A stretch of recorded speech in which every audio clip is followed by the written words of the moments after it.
ৰাধে ৰাধে। আপোনালোকক মই আজি এটা বহুত গুৰুত্বপূৰ্ণ কথা ক'বলৈ গৈ আছোঁ। আজি কেইদিনমানৰ আগত মোৰ ওচৰলৈ এগৰাকী মানুহ আহিছিলে। আহোঁতে মই তেতিয়া তেখেতক অলপ কিবা উপায় দিলোঁ। উপায় দিয়াৰ পিছত মই ক'লোঁ যে আপুনি মানে এডাল মালা পিন্ধিবৰ কথা ক'লোঁ মই তেখেতক। আপুনি এই মালাডাল পিন্ধিব। তাৰপিছত মানুহগৰাকীয়ে মোক উত্তৰ দিলে যে মালাডাল পিন্ধিলে মোক মানে মানুহে দেখিব নহয় বুলি কৈছে। মই কৈছোঁ কিয়? মালাডাল পিন্ধাত আপোনাক দেখাত কি আপত্তি হ'ল? তেতিয়া ক'লে নহয় মোৰ লাজ লাগিব নহয়। মই বোলো একো নহয়, আপুনি ঢাকি পেলাই পিন্ধিব। মই তেখেতক তেনেকৈ কথাষাৰ কৈ মানে থৈ দিলোঁ আৰু একো নক'লোঁ। পিছত মই ভাবি থাকিলোঁ, হ'ল আজি বহুত দিনৰ কথা আৰু ভাবি থাকিলোঁ। আজি মোৰ হঠাৎ সেই কথাটো মনত পৰিছে। সেইকাৰণে মই আপোনালোকৰ লগত মই কথাটো পাতিবলৈ লৈছোঁ। মালাডাল পিন্ধিলে কি আপোনাক মানুহে দেখিব? আপুনি সেইকাৰণে আপুনি কি কৰিব, ঢাকি ল'ব, মানে ডিঙিত কিবা এখন ল'ব। কিন্তু যদি আপুনি সোণৰ চেইনডাল পিন্ধে তেতিয়া আপুনি কি কৰিব, মানুহক দেখুৱাই ফুৰিব। চাব আকৌ, সোণৰ চেইন, সোণৰ নেকলেছ পিন্ধি ফুৰিলে আপোনাক কোনে চাব জানেনে? চোৰকেইটাইহে চাব।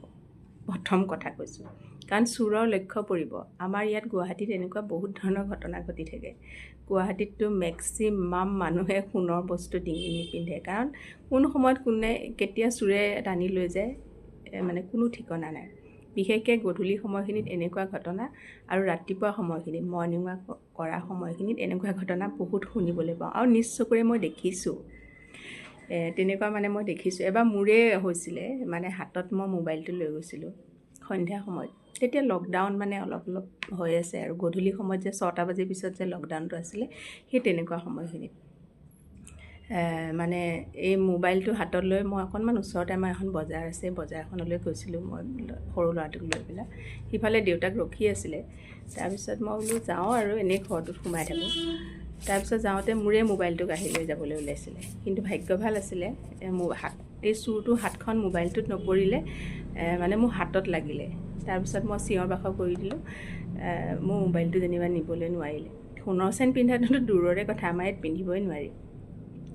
মই এইখিনিতে এটা কথা কওঁ, আপোনাক যে ক'লোঁ যে এই সোণৰ চেইন পিন্ধিলে মানুহৰ চোৰকেইটা চকুত পৰিব, কিন্তু আপুনি মালাডাল পিন্ধিলে আপোনাক কাৰ চকুত পৰিব জানেনে? আপোনাৰ আৰাধ্যজনৰ চকুত পৰিব। সেই আৰাধ্যজনৰ চকুত পৰিলে আপুনি তেওঁৰ কৃপা পাব, গম পালেনে? সেইটো কাৰণেহে আমি মালা পিন্ধিব লাগে। বিশেষকৈ মই এটা কথা আমাৰ সনাতনী ধৰ্মৰ লোকসকলক মই সকলোকে ক'ম, মই এতিয়া কোৱা নহয়, আগতেও কৈছোঁ, আৰু মই ভৱিষ্যতলৈকে এই কথাষাৰ কৈ যাম, যে আমাৰ প্ৰত্যেক লোকেই, শিশুৰ পৰা বৃদ্ধ বয়সৰ সকলো লোকেই আপোনালোকে তুলসী মালা ধাৰণ কৰিব। তুলসী মালা ধাৰণ কৰিলে কি হয় জানেনে? শ্ৰীহৰি কৃপাটো আপোনাৰ জীৱনত সদায় বিৰাজমান হ'বই। তাৰোপৰি আপোনাক যে সেই মানুহগৰাকীৰ কথা যে কৈছোঁ, যে এই বেলেগে দৃষ্টিগোচৰ কৰাতকৈ বেলেগে আপোনাক ভক্তিপূৰ্বক ভাৱেৰে চাব, যে সেই মালাডাল পিন্ধাৰ বহুত মহত্ব আছে। সেই মালাডাল যদি আমি আমাৰ শিশুসকলকো পিন্ধাওঁ নহয়, তেতিয়া শিশুসকলৰ এটা ভয় থাকিব, বেয়া কৰ্মৰ প্ৰতি, বেয়া খাদ্যাভ্যাসৰ প্ৰতি, বেয়া সংগৰ প্ৰতি তেওঁলোকে আকৃষ্ট নহ'ব। সেইটো আধ্যাত্মিকতা দিশলৈ যাব। আধ্যাত্মিকতা শব্দটো শিশুসকলৰ কাৰণে এইটো নহয় যে অকল ভগৱত চিন্তাই কৰি থাকিব, তেওঁলোকে পঢ়া শুনা নকৰিব, পঢ়া শুনাত মনোযোগো বৃদ্ধি হ'ব।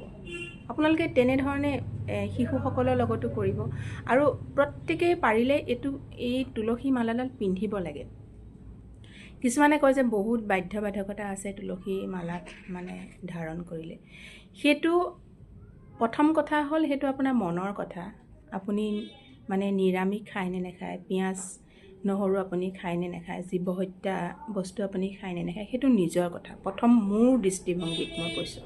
কিন্তু যেতিয়া সেই তুলসী মালাডাল আপুনি ডিঙিত ধাৰণ কৰিব নহয়, ডিঙিত ধাৰণ কৰিলে আপোনাৰ সেইবিলাক বস্তুৰ প্ৰতি আপোনাৰ নিচাটো নিজে নিজে নাইকিয়া হৈ যাব। আপুনি সেইটো নিজে জোৰ কৰি মনক ক'ব নালাগে যে মই এইটো নাখাওঁ নেকি, বা লোভটো আপোনাৰ তেতিয়া অট'মেটিকেলি নাইকিয়া হৈ যাব। আমাৰ অসমৰ বা উত্তৰ পূৰ্বাঞ্চলৰ মানুহখিনি কি হয় মাছ মাংসৰ এইটো মানে বহুত প্ৰিয় আৰু মাছ মাংস খায়ে নোখোৱা মানুহ মানে বহুত কম আছে। কিন্তু যদি আমি তুলসী মালাডাল যদি আমি ধাৰণ কৰোঁ নহয়, সেই মাছ মাংসৰ প্ৰতিও দুৰ্বলতাটো নাইকিয়া হৈ যাব। তেতিয়া মানে তত্ত্ব বুজি পোৱা হ'ব, আধ্যাত্মিকতাৰ দিশে অগ্ৰসৰ হ'ব।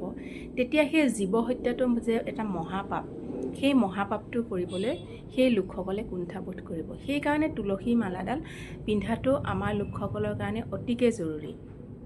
আমি সকলোৱে ভাবোঁ কি ক'ৰবাত বিয়া এখনত গৈছোঁ, কিবা এখনত গৈছোঁ, আমি ধুনীয়াকৈ অলংকাৰ পিন্ধি সাজ সজ্জা পিন্ধি আমি পিন্ধোঁ কিহৰ কাৰণে? আমাৰ মানুহবিলাকে আমি কিহৰ কাৰণে পিন্ধোঁ? যে মোক সকলোতকৈ ভাল দেখক, ষ্টাইল কৰে, মেকআপ চেকআপ কৰে ধুনীয়াকৈ, যে আমাক সকলোতকৈ মানে নিজকে সকলোতকৈ ভাল দেখিবৰ কাৰণে আমি সেই অলংকাৰবিলাক শৰীৰত পৰিধান কৰোঁ, হয়নে? তাৰ ফলত কি হয়, পিন্ধিলোঁ আধা ঘণ্টা 1 ঘণ্টা মানে পাৰ্টিবিলাকত এনজয় কৰিলোঁ, তাৰপিছত আকৌ আহি এজ ইট ইজ।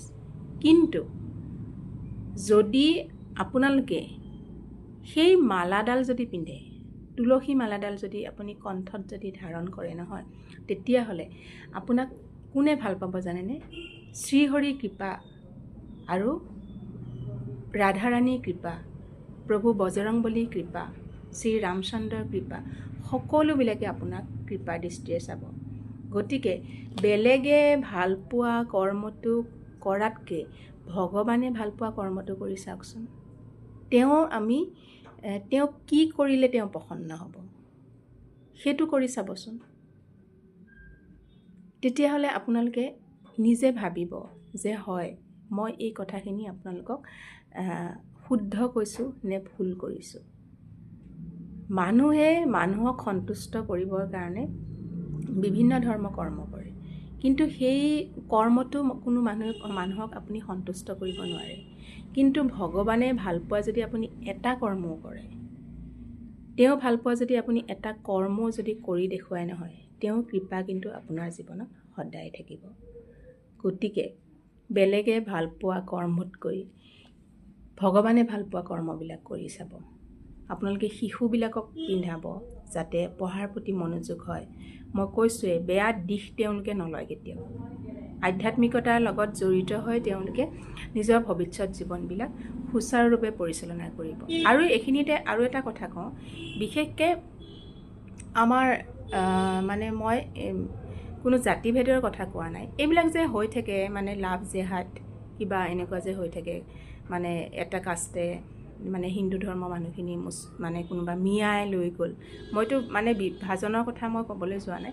কিন্তু এইখিনিত মানে কি হৈ যায়, এটা মানুহখিনি মানে অলপ ডিষ্টাৰ্ব হৈ যায়, যে পৰিয়ালৰ মানুহবিলাকে যে এনেকুৱা এটা যদি মানে মুছলিম সম্প্ৰদায়লৈ এগৰাকী ছোৱালী যদি এনেকুৱা বেয়া কৰ্ম কৰে, তেতিয়াহ'লে সেই হিন্দু ধৰ্মৰ মানুহঘৰ মানে বহুত এটা সমস্যাত পৰে। গতিকে মই আপোনালোকক এইটোৱে অনুৰোধ জনাওঁ, আপোনালোকে আপোনালোকৰ ছোৱালীহঁতকো এই কণ্ঠীত আপোনালোকে তুলসী মালাডাল ধাৰণ কৰিবলৈ দিব। কাৰণ তুলসী মালাডাল যদি ধাৰণ কৰে নহয়, সেই বেয়া কৰ্মটোৰ প্ৰতি আপোনাৰ ছোৱালীজনী বা আপোনাৰ ল'ৰাটো কেতিয়াও আকৃষ্ট নহয়। কাৰণ সিহঁতৰ এটা ভয় থাকিব যে মই এই বস্তুটো এটা তত্ত্বগধুৰ বস্তু এটা পিন্ধি আছোঁ, ভগৱানে ভালপোৱা বস্তু এটা পিন্ধি আছোঁ। গতিকে মই ভগৱানে ভালপোৱা যিহেতুকে মই বস্তু ধাৰণ কৰিছোঁ, গতিকে ভগৱানে বেয়া পোৱা কৰ্ম মই একোৱেই নকৰোঁ। তেনেধৰণে সিহঁতৰ মনোভাৱবিলাক সলনি হ'ব। আমি আচলতে এইবিলাক কৰিবলৈ আমাৰ হৈ গ'ল এতিয়া, মানে বহুত হ'ল আৰু যিমানখিনি আমি দেখিলোঁ শুনিলোঁ। আচলতে আমি প্ৰত্যেক মাক দেউতাকে আমি সচেতন হ'বলৈ হ'ল আচলতে। গতিকে সন্তানক আপোনালোকে আধ্যাত্মিকতাৰ দিশেৰে আগুৱাই লৈ যাওক, নহ'লে কিন্তু বহুত সমস্যা আহিব। আজিকালি বহুত দেখিছোঁ, মানে বহুত ল'ৰা ছোৱালীয়ে মাক দেউতাকৰ কথা নুশুনেই, তেওঁলোকৰ ডিমাণ্ডবিলাকেই পূৰণ কৰিব নোৱাৰে। সেইটো গুৰিতে কিন্তু আমি। গতিকে আমি যদি এতিয়াই যদি সাৱধানতা অৱলম্বন নকৰোঁ, তেতিয়াহ'লে ভৱিষ্যত আমাৰেই বহুত কষ্ট হ'ব। গতিকে এই মালাৰ বিষয়ে মই আপোনালোকক এইখিনিয়ে কথা ব্যক্ত কৰিলোঁ। গতিকে মালা ধাৰণটো সকলোৱে কৰিব লাগে। আপোনালোকে নিজে পিন্ধি চাব, সোণৰ বস্তুটো পিন্ধাতকৈ আপোনালোকে এই মালা যদি আপোনালোকে ডিঙিত ধাৰণ কৰে নহয়, তেতিয়াহ'লে 10জনে কিন্তু আপোনাৰ সন্মানৰ দৃষ্টিৰেহে চাব, অসন্মানৰ দৃষ্টিৰে আপোনাক কেতিয়াও নাচায়। গতিকে তেনেদৰে কৰিব। সকলোৰে মংগল হওক।